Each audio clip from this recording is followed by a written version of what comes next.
folks, welcome back to the Homestead. I'm Travis, and thanks for tuning in for another one of my videos of rambling. Wanted to do some more talk on this series that I've come up with of preparing yourself for the life of homesteading and living out in the woods, out away from most of society, living quite a ways out, kind of like how we live here. And there's a few other people on the YouTubes that kind of live like this. And last time I talked about things like books and clothing, and the idea behind this series is to kind of get you prepared if it's a move that you're wanting to make or planning on making. And if you've been doing it a few years, maybe you can learn a few things. I and we are not experts. We have lived out in the sticks for quite a while, several years now, and we've made a lot of mistakes. Too many, but that's how you learn. I'm not an expert, so don't think that when I tell you something that, hey, we do it this way, that's the right way to do it. I'm not saying that at all. I'm just telling you what's worked for us, or some ideas that's worked for us. And if you viewing have better ideas or have your own opinions, that's great, and I encourage you to politely comment or tell me that I'm wrong about something, and I'm completely okay with that. Again, these opinions are based on my experience in living like this. So today I wanted to talk about getting yourself mentally and physically prepared. Living like this, I wouldn't call it hard or difficult really, but it is different. There's definitely a more physicalness to it, and I'm not talking about just the manual labor, but other things, and I'll get to that. And then being a little bit mentally prepared for it. From what I've heard and read, and maybe this is more true of like places up in Alaska and really far out in the bush, that people don't last that long. They go out there and they want to homestead, live off grid, and they last 6 to 9 months, maybe a year, and then that's it. And that can also be said even around here, that I know of people that's done this and they tried it for a while and they just kind of gave up. And I think it's because they just weren't mentally ready for it, mentally and physically ready for it.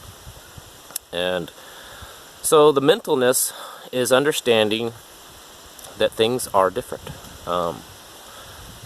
Things aren't instant.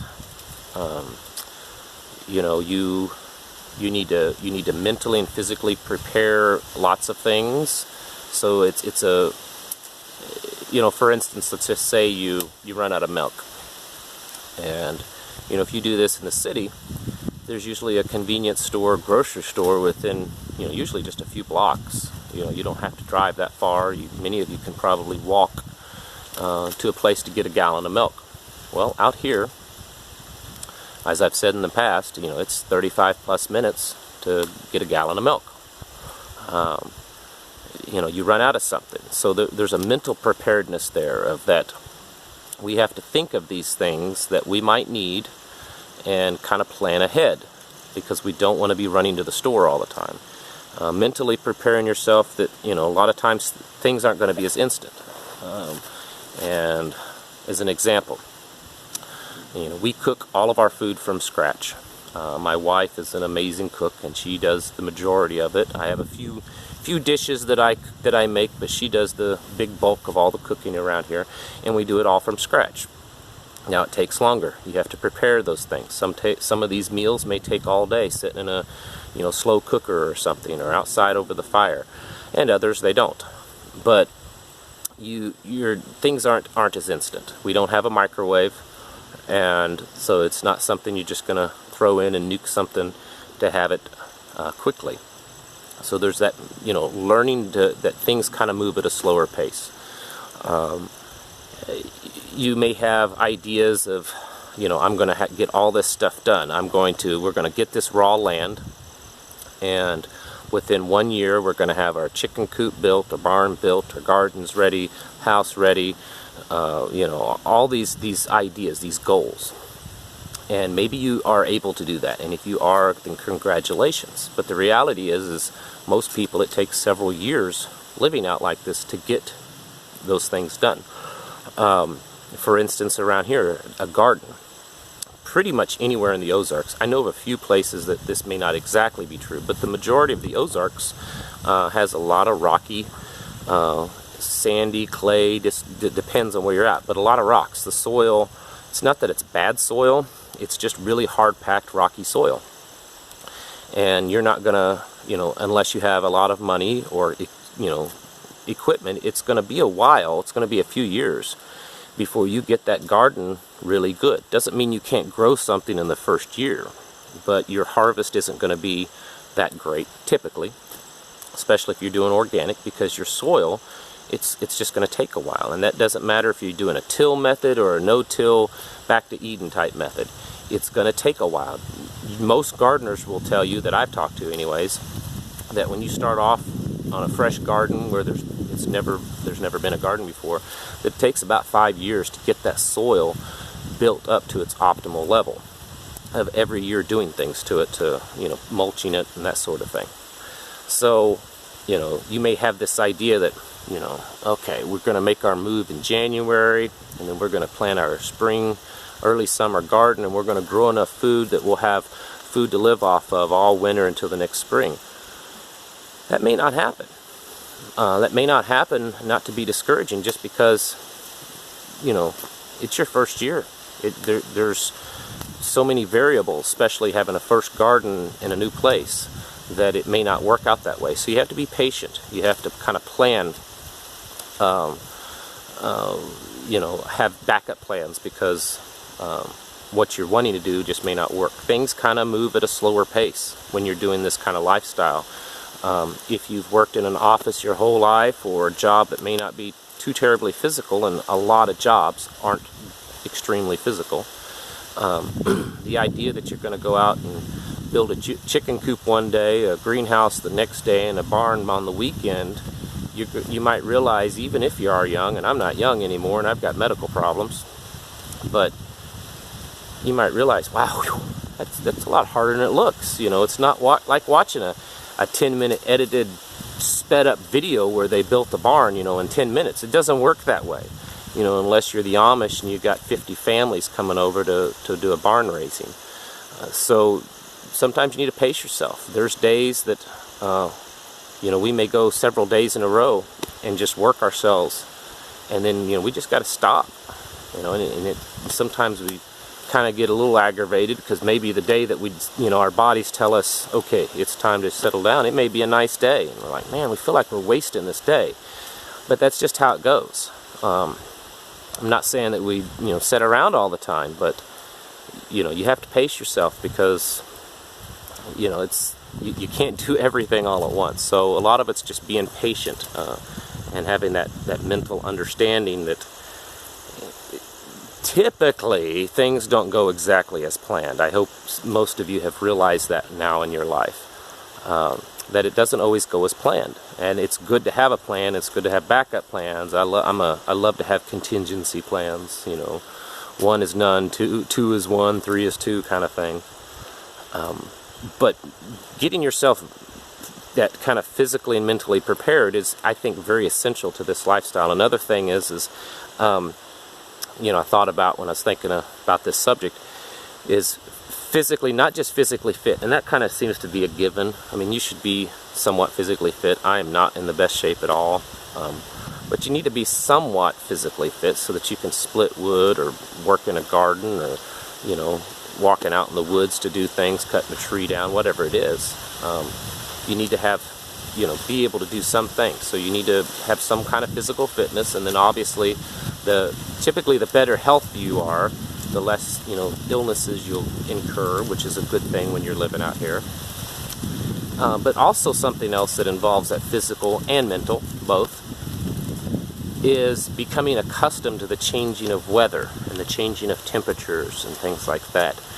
Most people nowadays work indoors, and every place indoor, other than maybe some like factory workers and stuff like that. Man, years ago I worked in a factory that it would get like 115, 120 degrees inside. But most people work in a climate-controlled environment. And most people live in a climate-controlled environment, where the temperature of where they live and work, and then they drive, so most of their life is spent probably within a 10-degree temperature variance, between like 70 and 80 or 65 and 75. And that's not how it works out here. If you live off-grid or you choose to, have kind of minimal things, you may not have air conditioning. And even if you do have air conditioning, it may just be a little window air unit that kind of takes the edge off but doesn't really keep it nice and chilled. With the wood stove, they work. I love wood heat, but you wake up and it's cold, typically, unless you've got up in the night and packed the stove. And we typically, I put some in when I go to bed, and you wake up and the house is chilly, and you get it going again. You're doing a lot of stuff outside. We spend the majority of our lives outside. We come in to sleep and bathe and eat sometimes, and but we spend a lot of time outside. And the weather is constantly changing outside, regardless of where you live. So you need to be accustomed to that. When you're working out in the summer and it's 90 to 100 degrees and the humidity's high and you're like, man, I'm going to die, your body will adjust to that. It'll take some time. It's because you've been so used to living in an air-conditioned, low humidity environment or heated low humidity environment. When you go outside and you try to work, and you're like, I just can't handle the heat. How do people do it? It's because they get used to it. And you need to start getting used to those kinds of things. Turn your air conditioner off. Spend more time outside. Get yourself hot and sweaty and just force yourself through it. Sit in it. Go sit under a tree and learn that you can kind of cool yourself by just sitting in the shade, not running into the air conditioner. Same way with your cold. You're going to be cold sometimes when you're out working. You can wear proper clothing and things, but you're still going to get cold. And that's just how it is. Things have to be done. I don't want to have to get up when it's 10, 15 degrees out or colder and go out and break ice for the animals and stuff, but it has to be done. I'd rather just sit there by the fire and get good and warm, but they need to have something to drink, and all their water's frozen. So that's kind of a combination of mental and physical. You may have to do work when it's raining, work when it's snowing, work when it's storming. There's been several times we've had a storm pop up, and we had to run outside and take care of something in the middle of the storm and get blown away or damaged or whatever. So you have to get yourself mentally and physically prepared for this kind of life. And again, it's not that it's so much harder. It's not like this kind of life is just going to be just this miserable, horrible chore for you. It's that this life is very different than what most people in America live nowadays. They don't typically spend that much time outside. They don't typically, get their hands dirty and hurt and scraped up and bending over and lifting things and that kind of stuff. I'm not saying that everyone's that way. I know there's several of you out there that have very physical, laborious jobs, and I'm not talking about you. I'm talking about the majority of Americans that live in a very, controlled environment. And out here is not a very controlled environment. And this is where you're going to be spending your time. So become physically and mentally prepared for that. Learn that the clock kind of moves at a different pace out here. And that's okay. That's okay. There's days that I'll work like an old Missouri mule, and there's other days that, I'll do things, rest, do things. I have to do that because of the problems that I have anyways, but that's really true for anyone, even a young person. In today's world is not physically prepared usually to do this kind of labor all the time. You have to build yourself up to it. Even if maybe you jog every day. Well, I'm sorry, but jogging is different than chopping wood or carrying armloads of wood in, that sort of thing. So preparing yourself to live like this is preparing yourself mentally and physically. And that is really important when you get out and start living like this. It won't seem as hard, and and you won't want to give up as much because you've prepared yourself, and you can do things in your home now. Even if you live in an apartment, you can spend more time outside.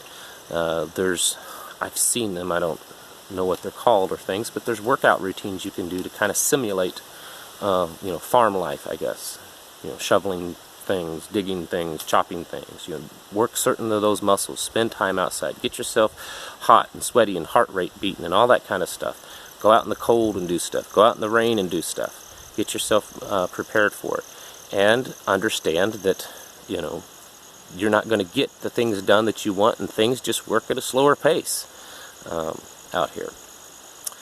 Well, that's about all I have for that video.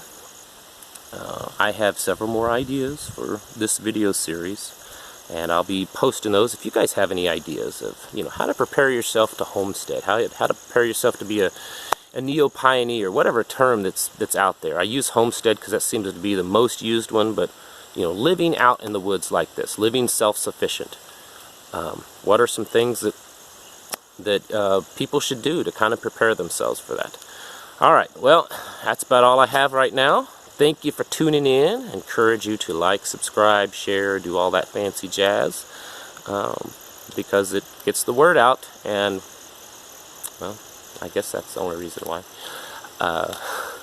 Alright, thank you guys for watching. We'll catch you next video.